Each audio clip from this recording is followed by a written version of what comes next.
All right. Hello, and welcome to this episode where we're going to talk about OCD and anxiety and depression and really working through a depressive episode. So, for those of you that don't know me, my name is Matt Cotty, and I'm a licensed clinical social worker and the founder of Restored Minds. And real quick, before we dive into this episode, I'd really appreciate if you could just take a moment and like and subscribe, as well as leave a comment and review, just to help the show and the algorithm of the show and get this information out to more people. So yeah, for this I just ate some lunch, so my body's just kind of working through that. So anyways, let's talk about depression and in the context of OCD and anxiety. So first I want to start by saying there's different reasons people can be experiencing depression. Okay, so if you're experiencing depression, it doesn't mean that you have OCD and anxiety, right? Like that. What we're talking about here is, you have OCD and anxiety, right? And you're also experiencing depression. So this episode is for that very specific situation. Because I mean, if you just experienced some kind of significant loss or something like that, and you're experiencing depression, while some of this stuff may overlap and actually apply, this particular episode is about working through a depressive episode with the understanding that OCD and anxiety are the general primary factors of the depressive episode. So in my experience, personally and working with people, when you get caught into a spiral with OCD and anxiety, a secondary symptom of that can be depression. And when we're talking about depression, what we're really talking about is just a very low energetic state. I mean, a very, very low energetic state. And, it feels like it's hard to climb out of bed, right? Like it just seems like there's no joy in anything. Things you used to enjoy seem bleak and, meaningless. It often is accompanied with a lot of, disturbing thought, automatic thoughts. So oftentimes in depression, if you're in a depressive episode, suicidal thoughts are, pretty common, and just like bleak and hopeless and thoughts, thoughts of hopelessness, thoughts of, just kind of all that dark stuff. Right. And so let's talk about how we would navigate, or how I'd walk someone through that experience and how I've gone through those experiences myself. So a lot of times when the body gets really stressed out, right, and again, depression usually onsets as a secondary symptom in this situation, in my experience and working with most people. So it's really not about treating, when it comes to OCD and anxiety, it's not about treating the depression itself, right? I mean, even though a person might be very depressed, what usually happens is when you break that wheel by making sure you're not engaging in behavior patterns that are keeping that wheel going. And when I say the wheel, the OCD and anxiety loop that I always talk about. So if you're, having those intrusive thoughts and you're getting anxious, and then you're doing a bunch of behaviors and that wheel's just spinning and spinning and spinning, depression usually onsets as a secondary symptom. So because it's secondary, we don't want to treat the secondary cause. We want to treat the primary, right? So for instance, like if you had a nail in your foot, right, and you were having a bunch of throbbing pain, right, in your foot, instead of treating the pain, right, of like giving you Advil for the pain, or some kind of pain medication. I don't even think Advil would be strong enough, to be honest. But, the point is, instead of treating the secondary symptom of pain, we'd want to take the nail out, the cause, right? We want to look at the cause. And so depression generally is an effect, not a cause.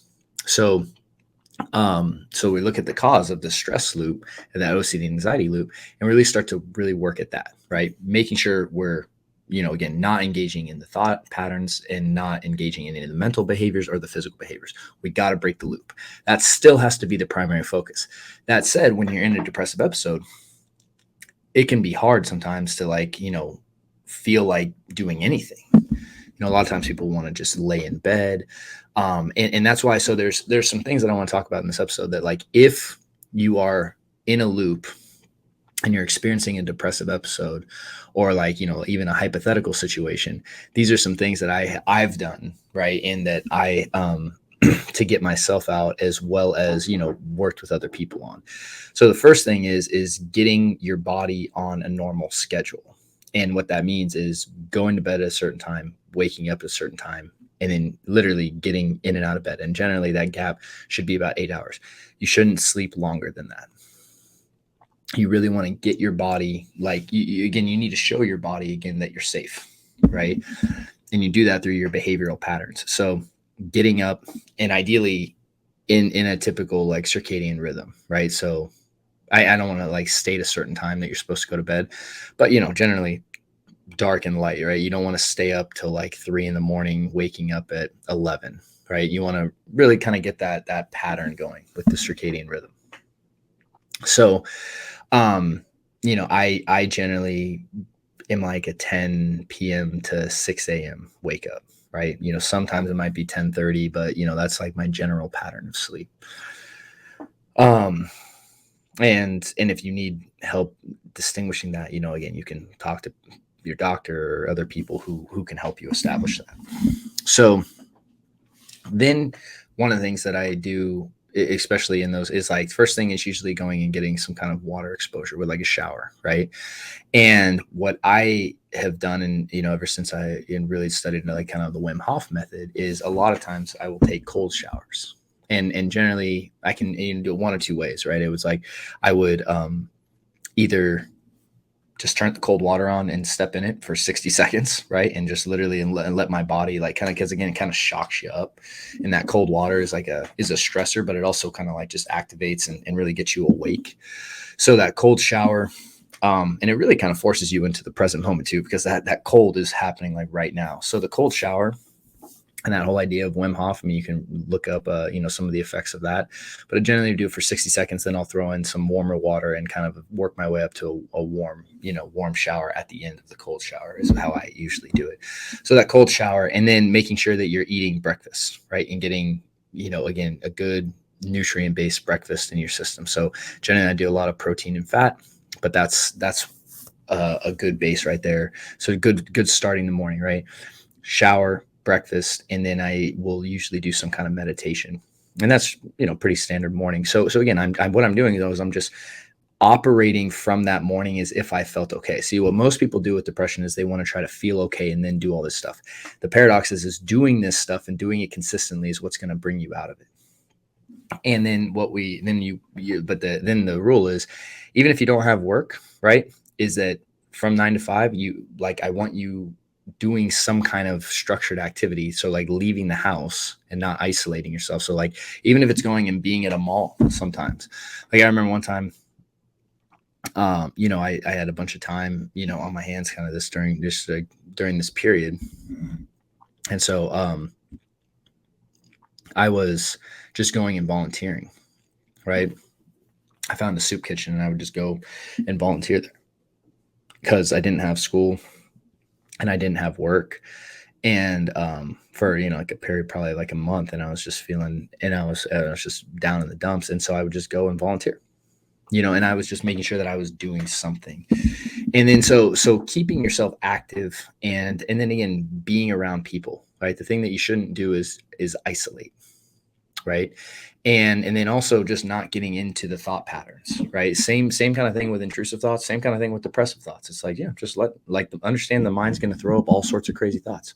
Don't get involved with them, and again, when feeling these feelings, it's like, allow the feelings to be there. And then again, living by your values. These are very just important things. And it's a thing that you really have to just have this commitment to, like, I'm going to get out of this. Like, you have to understand and really anchor into that true belief that, like, I'm going to get out of this. Like, this will not last forever. I'm going to get out. And when you're in it though, I got to acknowledge it feels scary. And you're just like, it's like, you're wondering, like, am I ever going to get out of this? Is this like, how long is this going to last? Like, those thoughts really perpetuate it. So it's just like, hey, you know what? I'm going to get 1% better each day. And I'm going to behave today like I'm already okay. And eventually that's going to become a reality. And you drop time, right? Like one of the things that is so hard for people that are wrestling with things like OCD, anxiety, and depression is they anchor into time. How long am I going to feel like this? How long am I going to be like this? I want to know an answer. And then they get so caught up in, I need to make myself feel a certain way today. The hardest thing to do is drop that and trust that I will get better. And again, I don't need a time frame on it though.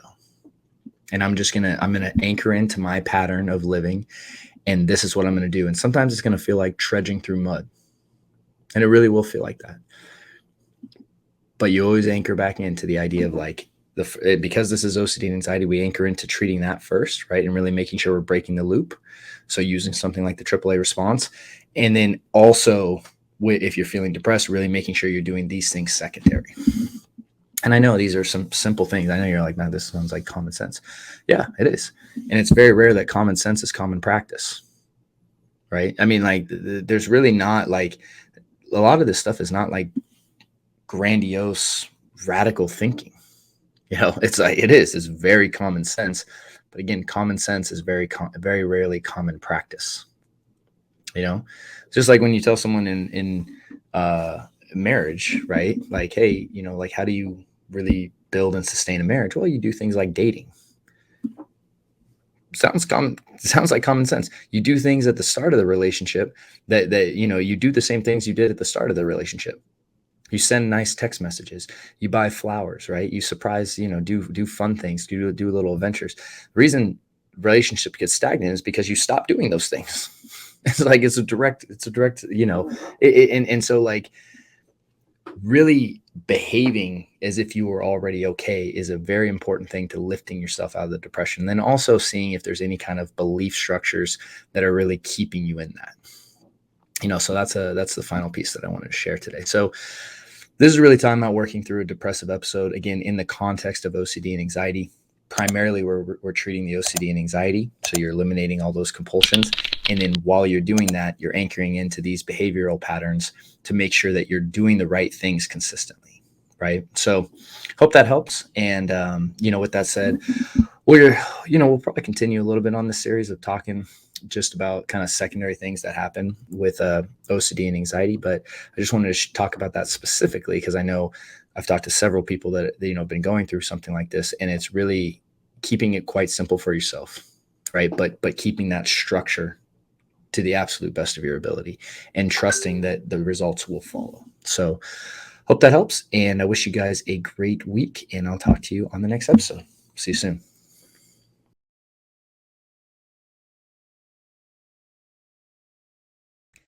Thank you so much for watching that video. And so if you're struggling with OCD and anxiety, I just wanted to let you know that we have a free training for you over at Restored Minds where you can start learning how to use our AAA response to really break out of that loop and ultimately take back control of your life. And all you need to do to access is just click the little link below and you'll be taken to a page where you can register today. Thank you so much.